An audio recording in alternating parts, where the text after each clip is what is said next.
નામ કોને કહેવાય? અંગ્રેજી નહીં, નામ કહેવાય કોને?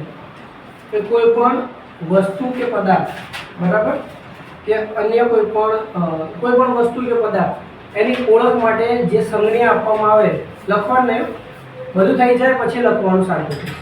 કોઈ પણ વસ્તુ કે પદાર્થની ઓળખાણ માટે જે સંજ્ઞા આપવામાં આવે એને કહેવાય નામ.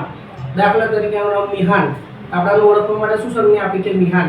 હું બધામાંથી કહું કે મિહાન ઊભો થાય તો મિહાન જ થશે, બરાબર. એમ વંશિકા તો વંશિકા જ ઊભી થશે, ઋતુ તો ઋતુને જ ઊભો થશે, મિહિર તો મિહિર. એટલે આપણે સર્વનામ એટલે શું? કે કોઈ વસ્તુ કે પદાર્થની ઓળખ માટે જે સંજ્ઞા અપાય એને કહેવાય નામ, બરાબર. અને સર્વનામ એટલે શું? કે જે નામની જગ્યાએ બીજો શબ્દ વપરાય એને કીધું સર્વનામ. દાખલા તરીકે મિહાન તો છે, પણ મિહાન માટે હું શું કહું? હી. આપણે કેમ કે હી એટલે હી, એના માટે હી થયો. અને બીજા છોકરી હોય, છોકરો હોય તો હી, છોકરી હોય તો સી. પછી કોઈ અન્ય નિર્જીવ પદાર્થ હોય, વસ્તુ કે પદાર્થ, તો શું કહીશું? ઈટ. ખ્યાલ આવે? પછી એમ કહું હું, તો મારા માટે શું થયું? આઈ. તમે તો અમે, અમે માટે શું થશે? વી. બરાબર.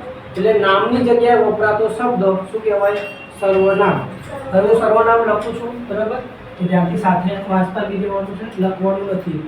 આને શું કહેવાય? આઈ. આઈનો મતલબ શું થાય? હું. પછી યુ. યુનો મતલબ તું. અને વચ્ચે વાય ઓ યુ એટલે યુ એટલે તું. પછી હી, સી અને ઇટ. ચલો, હી નો અર્થ શું થાય? તે. આપણે કહે ને હી ઇઝ અ બોય, તે છોકરો છે. પછી સી, સી એટલે તેણી, બરાબર. એને પણ તે પણ કહેવાય. આપણે કે સી ઇઝ અ ગર્લ, તો તેણી છોકરી છે અથવા તે છોકરી પણ ચાલે. એટલે સી એટલે તેણી અને તે પણ કહી શકાય. પછી ઇટ, ઇટ એટલે તે. આપણે કે ઇટ ઇઝ અ પેરેટ, તો તે પોપટ છે. પણ ફક્ત ફરક શું છે કે હી કોના માટે વપરાય? છોકરા. એટલે છોકરા આપણે ના કહેવાય, એમ જોવા જઈએ તો પુરુષ માટે. જેમ કે મોટા હી પુરુષ માટે આવે, પુરુષવાચક. સી કોના માટે? સ્ત્રીવાચક, એટલે સ્ત્રી માટે. અને ઈટ, ઈટ આપણે આમ કહેવાય નાન્યતર જાતિ. એટલે નાન્યતર જાતિ એટલે શું? જો નાન્યતર જાતિ. નાન્યતર જાતિનો અર્થ એવો થાય કે પુરુષ અને સ્ત્રી બંનેમાં નથી. એટલે નિર્જીવ નાન્યતર જાતિ એટલે એને આપણે નિર્જીવ વસ્તુ પણ કહી શકાય. દાખલા તરીકે નાનું બાળક હોય, જન્મ થાય બેબી, બરાબર, તો નાનું બાળક હોય બેબી, બેબી શેમાં આવે? ઈટમાં આવે. ભલે એવું આપણે નિર્જીવ વસ્તુ, જો હું આમાં નિર્જીવ લખ્યું છે પણ નિર્જીવ લખું તો ખોટું પડે, કેમ કે બાળક હોય ને એના માટે ઈટ સંજ્ઞા વપરાય. આપણે પૂછે કે કોઈ જગ્યાએ કોઈ જતો હોય, બરાબર, કે નાનું બાળક કોઈ જગ્યાએ હોય, બરાબર, આપણે હોસ્પિટલમાં ગયા અને અચાનક જ કોઈ બેબી આપણે જોઈએ તો શું કહે? It is baby. બેબી માટે શું આવે? ઈટ. બરાબર. આપણને એવું બતાવે અત્યાર સુધી સ્કૂલમાં શું કહે છે કે બીજી કોઈ જગ્યાએ તમારે ઈટ એટલે નિર્જીવ પદાર્થ, નિર્જીવ પદાર્થ બાળક હોય એના માટે બેબી. પછી જો એ બાળક છોકરો હોય, બરાબર, તો આપણે એના માટે શું કહેવાય? કે બેબી બોય એવું કહીએ. અને છોકરી હોય બાળક તો શું થાય? Baby girl. ખબર પડી? પણ આપણને કંઈ ખબર ના હોય એટલે આપણે શું કહેવાય? બાબો, બાબી તો ના જ કહેવાય, બાબો એટલે બેબી કહીએ આપણે, બરાબર. એટલે નાના બાળક માટે એવું લખી આપણે જન્મ જાત બાળક, ઓકે, એના માટે પણ ઈટ આવે એટલે બેબી થઈ ગયો, ઓકે.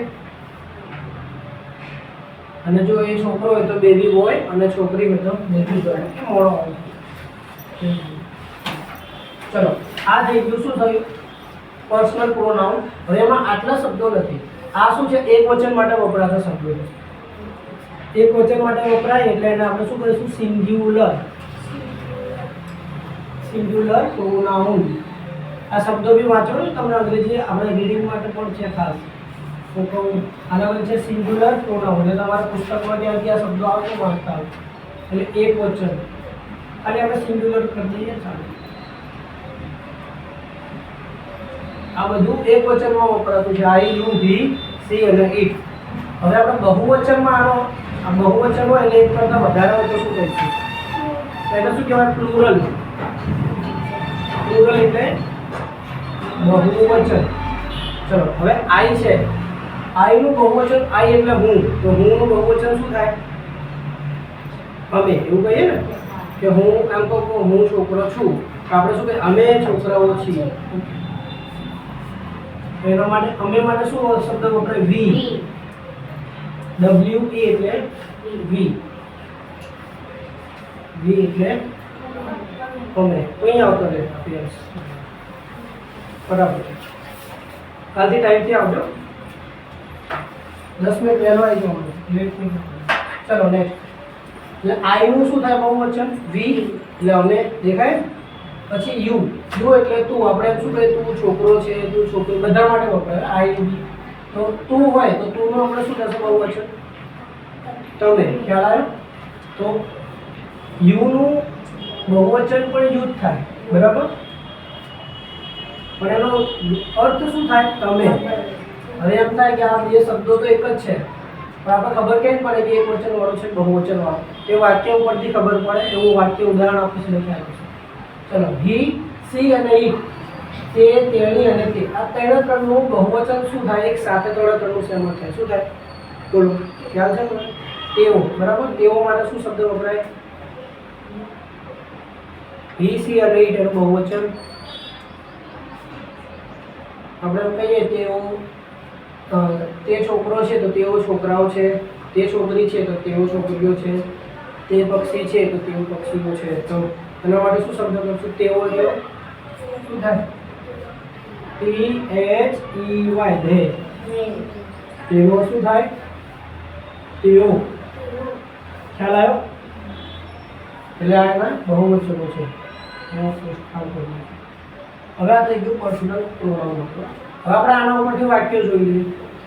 તો તું ધ્યાન આપજો. અહીંયા લખવાનું કોઈ નહીં, પેન મૂકી દો નીચે. પહેલા આપણે આઈ ઉપરથી, ચાલો આઈ ઉપરથી જેને કોઈ વાક્ય બનાવો. ખાલી ગુજરાતી ફાવે તો ગુજરાતી બોલવાનું. બરાબર? ચલો તું બોલાય તું આઈ ઉપરથી ફાવશે? શરૂઆત કરીને તું બોલે મેં.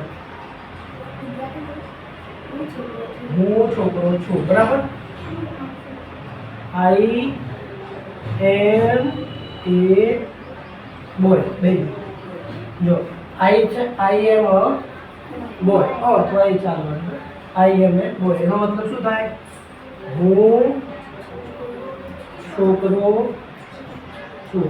હવે આનું હું ઉચ્ચારણ અત્યારે નહીં લખાવતો, કેમ કે તમારે અંગ્રેજી જોઈને ડાયરેક્ટ બોલી જવાનું. બરાબર? અત્યારે હું અહીંયા લખું ને આઈ એમ એ બોય, તો તમે એ વાંચી બોલશો, એટલે ધ્યાન અહીંયા આપવાનું. ચલો પછી આ થઈ ગયું છે. હવે આના સાથે પહેલા આપણે આ લઈ લઈએ. શું છે? યુ એટલે તું. બોલ વંશી. કોઈ પણ વાક્ય તું ઉપરથી વાક્ય બોલ. ખાલી તું છોકરો છે. તું છોકરો છે. બધામાં છોકરો છે. તું યુ. તો એનો અર્થ થાય જો એનો તું છોકરો છે.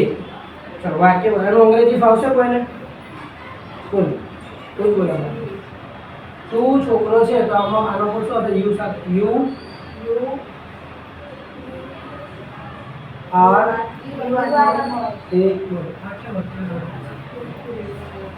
You are A boy. બરાબર? હવે આમાં યુ સાથે કોઈ પણ શબ્દ વાપરી શકાય નહીં કે બોય જ વપરાય. બરાબર? કાંઈ પણ યુ સાથે ગમે તે લખો. ચલો આ થઈ ગયું. પછી હી. હી એટલે તે થાય, પણ આ હી જો એને શું કીધું? હી એટલે તે છોકરી છે. આપણે તે તો ખરી, પણ આપણે હી વાળા વાક્ય અત્યારે જોવા છે. તો હી ફક્ત છોકરી પુરુષ માટે વપરાય. બીજું કાર્ય તું બોલ. હી ઉપરથી અંગ્રેજીમાં બોલ અથવા ગુજરાતીમાં બોલ. જે હી તે છોકરો છે. બધા છોકરા કોઈ નથી. He is A boy. જો દાખલા તરીકે આપણે એમ કહીએ આનો પ્રિયાંશ, તો આપણે he is A Priyansh. He is Priyansh. તો તે પ્રિયાંશ છે. કેમ કે પ્રિયાંશ શું છે? છોકરો. તો એના માટે આપણે હી લેવાય ને. હી ઇઝ પૃથ્વી. તો તે પૃથ્વી છે એમ થાય. એટલે હી ઇઝ બોય. પણ આપણે એમ કહી દઈએ હી ઇઝ પ્રિયાંશ. કેમ કે પ્રિયાંશ કોણ છે? છોકરો. એટલે એના માટે આવશે આપણે એને શું કહીશું? તે છોકરો છે. ચલો પછી સી વાળું વાક્ય. ચલો આના ઉપરથી એવું ચલો તું બોલો ટ્રાય કરો શું નામ તારું મિતાલી બોલો સી ઉપરથી જેમાં કીધું ને છોકરા માટે શું આવ્યું હી ઇઝ પ્રિયંશ તો દાખલા તરીકે છોકરી છે વૃત્તિકા બરાબર હવે એના માટે શું શબ્દ આવશે સી તો સી ઇઝ અ કાવ્ય બરાબર જો જ્યારે પણ નામ બોલે ને ત્યારે એમાં એ નહીં બોલવાનું એ નો અર્થ શું થાય કે બે જબર આવે છે એ નો અર્થ શું થાય એક દાખલા તરીકે યુ આર અ બોય તું એક છોકરો છે બધા યુ આર અ ડોક્ટર તું એક આપણે નામની અંદર એ નહીં બોલવાનું બરાબર એટલે સી ઇઝ કાવ્યા તેનો મતલબ શું થાય તેણી કાવ્યા છે ચાલો હવે નેક્સ્ટ આવે ઈટ ઈટ કોના માટે વપરાય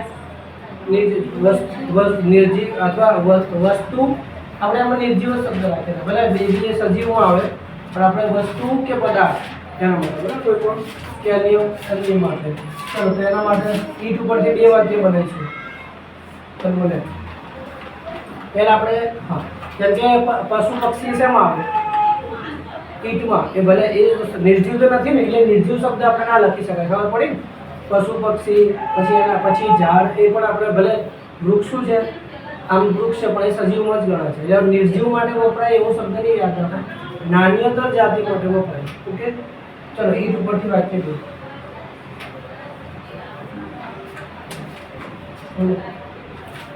આના જેવું છે he is Priyansh she is Kavya તો ઈટ ઇઝ પક્ષીને શું કહેવાય બર્ડ બરાબર ચલો ટેબલ જો પહેલા આપણે પશુ પક્ષીને બે જવાનું ઈટ ઇઝ